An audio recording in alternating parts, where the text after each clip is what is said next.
दान कौन सा होता है जिसे करने से पूर्ण पुण्य की प्राप्ति होती है, और कैसे हम बुरे लोगों की पहचान कर सकते हैं। दोस्तों, इस कथा के माध्यम से आप जानेंगे कि बुरे लोगों की पहचान कैसे की जा सकती है।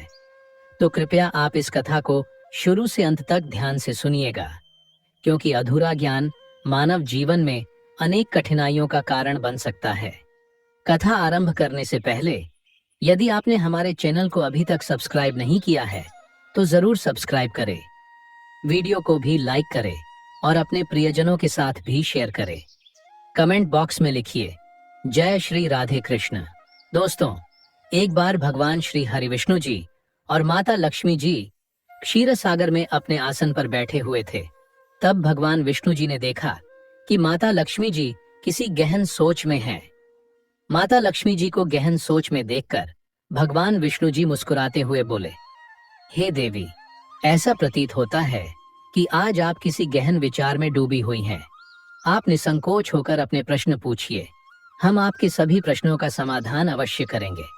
भगवान विष्णु जी की बात सुनकर माता लक्ष्मी ने कहा, हे प्रभु, आज मेरे मन में एक जिज्ञासा है। मैं यह जानना चाहती हूँ कि इस दुनिया में सबसे बड़ा दान कौन सा है जिससे पूर्ण पुण्य की प्राप्ति होती है, और बुरे लोगों की पहचान कैसे की जा सकती है। मनुष्य उन लोगों को कैसे पहचान सकते हैं। तब भगवान विष्णु जी ने माता लक्ष्मी जी से कहा, हे देवी, आपने सचमुच मानव जाति के कल्याण हेतु अति महत्वपूर्ण प्रश्न पूछे हैं।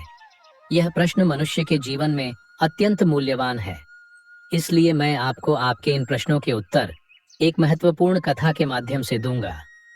लेकिन आपको इस कथा को शुरू से लेकर अंत तक ध्यान पूर्वक सुनना होगा। तब माता लक्ष्मी जी ने उत्तर दिया, हे प्रभु, मैं आपको वचन देती हूँ कि इस कथा को मैं पूरी श्रद्धा से सुनूंगी और इस कथा का प्रचार समस्त देवलोक में करूंगी। दोस्तों, भगवान श्री हरि विष्णु जी देवी लक्ष्मी से कहते हैं, हे देवी, एक समय की बात है। किसी नगर में एक राजा राज्य करता था। वह राजा बहुत ही बलशाली, वीर और अत्यंत ही बुद्धिमान था। इसके साथ ही वह धर्मपरायण और दयालु भी था। उस राजा की रानी भी संस्कारी और अत्यंत धार्मिक स्वभाव की थी। दोनों पति पत्नी भगवान भोलेनाथ के परम भक्त थे। वे दोनों प्रतिदिन शिव जी के मंदिर में जाकर उनकी पूजा अर्चना किया करते थे। यह उनका प्रतिदिन का नियम था। वह राजा अपने राज्य को धर्मपूर्वक चला रहा था। उसके राज्य में कोई भी व्यक्ति दुखी नहीं रहता था, बल्कि सारी प्रजा सुख और वैभव से संपन्न रहती थी। इसलिए पूरे नगर में हर तरफ खुशियां ही खुशियां बिखरी रहती थीं। वहां के जानवर भी एक दूसरे को कोई हानि नहीं पहुंचाते थे। यहाँ तक कि एक ही नदी में शेर और बकरी शांतिपूर्वक पानी पीते थे। ऐसे ही दिन बीत रहे थे। राजा की उम्र ढलती जा रही थी और उनके विवाह को भी कई वर्ष बीत चुके थे। लेकिन उस राजा को कोई संतान नहीं थी। हालांकि राजा इस बात को लेकर अधिक चिंता नहीं करते थे। वह निश्चिंत होकर अपनी प्रजा के सुख दुख का ध्यान रखते और प्रजा भी उसे अत्यधिक प्रेम और सम्मान देती थी। एक दिन की बात है, वह राजा हर रोज की तरह अपनी पत्नी के साथ भगवान शिव जी के मंदिर की ओर जा रहे थे।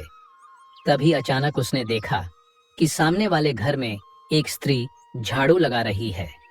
राजा और रानी जब उस स्त्री के घर के पास से गुजरे तो वह स्त्री उन्हें देखते ही अपना चेहरा फेरकर तेजी से घर के अंदर चली गई। भगवान भोलेनाथ की पूजा करने के लिए मंदिर जा रहा था, इसलिए उसने उस स्त्री से कुछ नहीं कहा और सीधे मंदिर पहुंचकर भगवान शिव जी की पूजा अर्चना की। पूजा के बाद राजा अपनी रानी के साथ वापस महल लौट आया। लेकिन महल पहुंचने के बाद राजा ने अपने एक सैनिक को बुलाया और उसे आदेश दिया कि तुम जाओ और नगर के बाहरी क्षेत्र में रहने वाली उस स्त्री को अपने साथ महल ले आओ। ध्यान रखना, तुम उसे कुछ भी मत बताना कि क्यों बुलाया गया है। बस उसे तुम हमारे पास ले आओ। भगवान विष्णु जी कथा सुनाते हुए आगे कहते हैं, हे देवी, राजा का आदेश पाते ही वह सैनिक तुरंत ही उस महिला के घर पहुंचता है। उस समय महिला का पति भी घर पर नहीं था। फिर वह सैनिक उस स्त्री के घर के दरवाजे को खटखटाने लगता है और कुछ देर बाद वह महिला अपने घर का दरवाजा खोलती है। सामने राजा का सैनिक खड़ा देखकर वह महिला हैरान होती है और पूछती है, क्या हुआ? आप मेरे घर पर क्यों आए हैं? उस महिला की बात सुनकर राजा का वह सैनिक उससे कहता है, चलो मेरे साथ, महाराज ने तुम्हें राजमहल में बुलाया है, उन्हें आपसे कुछ बात पूछनी है। यह सुनकर वह महिला अपने मन में सोचती है, आखिर महाराज का आदेश है, इसे ठुकराया तो नहीं जा सकता, मुझे राज दरबार में जाना ही होगा। उसके बाद वह सैनिक उस स्त्री को अपने साथ लेकर राजमहल पहुंच गया। महल में पहुंचकर वह महिला राजा को प्रणाम करती है और कहती है, हे महाराज, आपने मुझे अचानक यहाँ राजमहल में क्यों बुलाया है? क्या मुझसे कोई गलती हो गई है? उस स्त्री की बात सुनकर राजा कहता है, तुम मुझे एक बात बताओ, आज सुबह जब मैं और मेरी पत्नी भगवान शिव जी के मंदिर जा रहे थे, तो तुमने मुझे देखकर अपना मुंह फेर लिया और मुझे आते हुए देखकर तुम दौड़ते हुए अपने घर में चली गई। तुमने मुझे देखकर ऐसा दुर्व्यवहार क्यों किया? तब वह महिला निर्भीकता से राजा से कहती है, हे महाराज, आप भले ही मुझे मृत्युदंड दे दें, तो भी मुझे कोई ऐतराज नहीं, परंतु मैं सच ही कहूंगी। आपके महल में बड़े बड़े विद्वान हैं, पंडित हैं। अगर मैं गलत बात बोलूं, तो आप उनसे पूछ सकते हैं कि हमारे नगर में यह मान्यता है कि जो सुबह सुबह आपका चेहरा देख लेता है, तो उस व्यक्ति का पूरा दिन खराब हो जाता है। क्योंकि आप संतानहीन हैं, अभी तक आपको संतान की प्राप्ति नहीं हुई है, इसी कारण मैंने आपका मुंह देखकर अपना मुंह फेर लिया था और अपने घर के अंदर चली गई थी। उस महिला की ऐसी बात सुनकर राजा आश्चर्य में पड़ जाता है। वह अपने मन में सोचता है कि यह महिला तो बिल्कुल सत्य कह रही है। यदि किसी नगर के राजा को संतान नहीं हो, तो यह उसकी प्रजा के लिए बिल्कुल भी शुभ नहीं माना जाता। उसके बाद राजा उस महिला को वापस अपने घर जाने की अनुमति देता है। फिर राजा अपने मन में यह विचार करने लगता है कि अब मुझे भगवान शिव जी के मंदिर में जाकर संतान प्राप्ति के लिए यज्ञ करना चाहिए। ऐसा सोचकर वह राजा अपने कक्ष में लौटकर रानी से कहता है, हे प्रिय, हमारे नगर के लोग हमारे चेहरे को देखना भी पसंद नहीं करते हैं, क्योंकि हमारे पास अभी तक कोई संतान नहीं है। इसलिए हमें भगवान शिव जी के मंदिर में जाकर संतान प्राप्ति का यज्ञ करना चाहिए।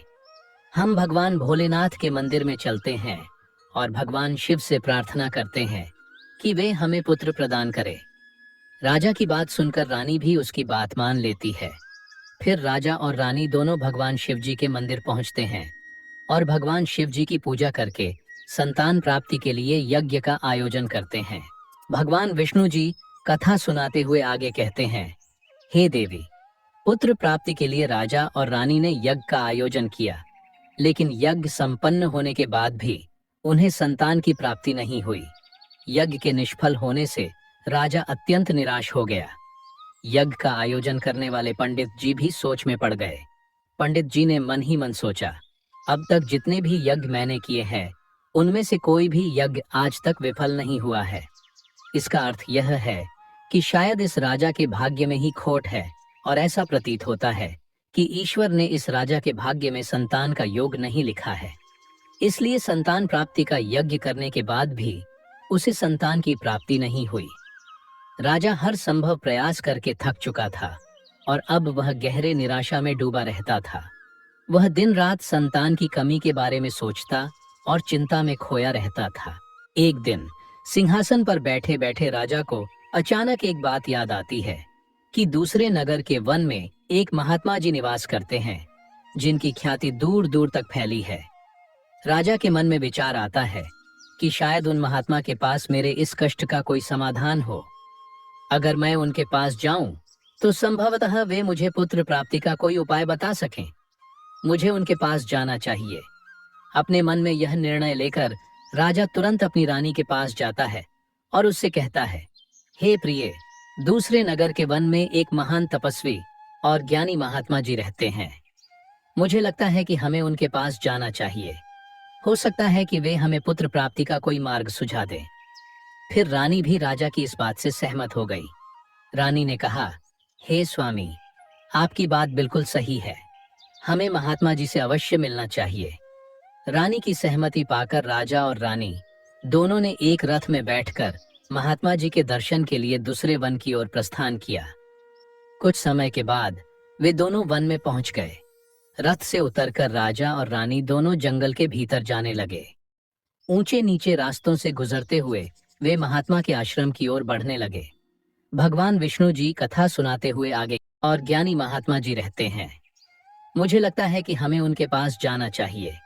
हो सकता है कि वे हमें पुत्र प्राप्ति का कोई मार्ग सुझा दें। फिर रानी भी राजा की इस बात से सहमत हो गई। रानी ने कहा, हे स्वामी, आपकी बात बिल्कुल सही है। हमें महात्मा जी से अवश्य मिलना चाहिए। रानी की सहमति पाकर राजा और रानी दोनों ने एक रथ में बैठकर महात्मा जी के दर्शन के लिए दूसरे वन की ओर प्रस्थान किया। कुछ समय के बाद वे दोनों वन में पहुंच गए। रथ से उतरकर राजा और रानी दोनों जंगल के भीतर जाने लगे। ऊंचे नीचे रास्तों से गुजरते हुए वे महात्मा के आश्रम की ओर बढ़ने लगे। भगवान विष्णु जी कथा सुनाते हुए आगे कहते हैं, हे देवी। फिर राजा और रानी वन के भीतर महात्मा जी की कुटिया के पास पहुंच जाते हैं। वहां वे देखते हैं कि महात्मा जी एक विशाल वृक्ष के नीचे ध्यान मग्न होकर साधना में लीन है। यह दृश्य देखकर राजा और रानी कुछ देर तक खामोशी से खड़े रह जाते हैं, ताकि महात्मा जी की साधना में कोई विघ्न न आए। दोनों हाथ जोड़कर विनम्रता पूर्वक महात्मा जी के सामने खड़े रहते हैं। कुछ समय बाद महात्मा जी अपनी साधना से बाहर आते हैं और अपनी आंखें खोलते हैं। तब वे देखते हैं कि राजा और रानी उनके सामने अपने दोनों हाथों को जोड़कर खड़े हुए हैं। वे महात्मा जी उस राजा को अच्छी तरह से जानते भी थे, इसलिए वे राजा को देखते ही पहचान लेते हैं और राजा से मुस्कुराते हुए कहते हैं, हे राजन, आज आप यूं अचानक से हमारे पास किस प्रयोजन से पधारे हैं? तब राजा ने नम्रता से महात्मा जी को प्रणाम किया और अपनी व्यथा महात्मा जी को कह सुनाई।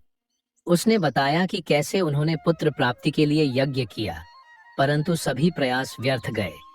यह सब सुनने के बाद महात्मा जी कुछ क्षणों के लिए मौन हो गए और अपनी आंखें बंद कर लीं। वे ध्यानस्थ होकर राजा के जीवन की घटनाओं का आंतरिक दृष्टि से अवलोकन करने लगे। कुछ समय बाद महात्मा जी ने अपनी आंखें खोलीं और गंभीर स्वर में बोले, राजन, मैंने आपके जीवन का एक ऐसा सत्य देखा है जिसे सुनकर आपको कष्ट हो सकता है। आपके पिछले जन्म में किए गए एक पाप का फल इस जन्म में आपके भाग्य पर भारी पड़ा है। आपने पिछले जन्म में एक ऐसा घोर पाप किया था जिसके परिणाम स्वरूप इस जीवन में आपके भाग्य में संतान प्राप्ति का योग नहीं है। इसी कारण से आपके सभी प्रयास निष्फल हो रहे हैं। भगवान विष्णु जी कथा सुनाते हुए आगे कहते हैं, हे देवी। महात्मा जी की बातें सुनकर राजा उनके चरणों में गिर पड़ा और विनती करते हुए बोला, हे महात्मन, कृपा करके आप ऐसा मत कहिए। आप ही हमारे दुख को हरने का कोई उपाय सुझाइए। राजा की यह व्याकुलता देखकर महात्मा जी ने उसे सहारा देकर अपने चरणों से उठाया और बोले, हे राजन, इतनी अधीरता आपको बिल्कुल भी शोभा नहीं देती। मैं अभी आपको आपके इस कष्ट का निवारण करने का उपाय बताता हूँ, जिसे करने के बाद आपको अवश्य ही पुत्र की प्राप्ति होगी। इतना कहकर वे महात्मा जी अपनी कुटिया के भीतर जाते हैं और थोड़ी देर के बाद हाथ में एक कटोरी में खीर लेकर बाहर आ जाते हैं। उन्होंने वो खीर राजा को देते हुए कहा, राजन, महल पहुंचकर आप और रानी साहिबा दोनों ही स्नानादि के बाद इस खीर को प्रसाद के रूप में ग्रहण करें। ऐसा करने से आपको निश्चित ही पुत्र की प्राप्ति होगी। परंतु राजन, आप मेरी एक बात याद रखना, इस पुत्र की आयु मात्र 20 वर्ष की ही होगी। जिस दिन आपके पुत्र की आयु 20 वर्ष की होगी, उसी दिन उसकी मृत्यु हो जाएगी। महात्मा जी की इस बात को सुनकर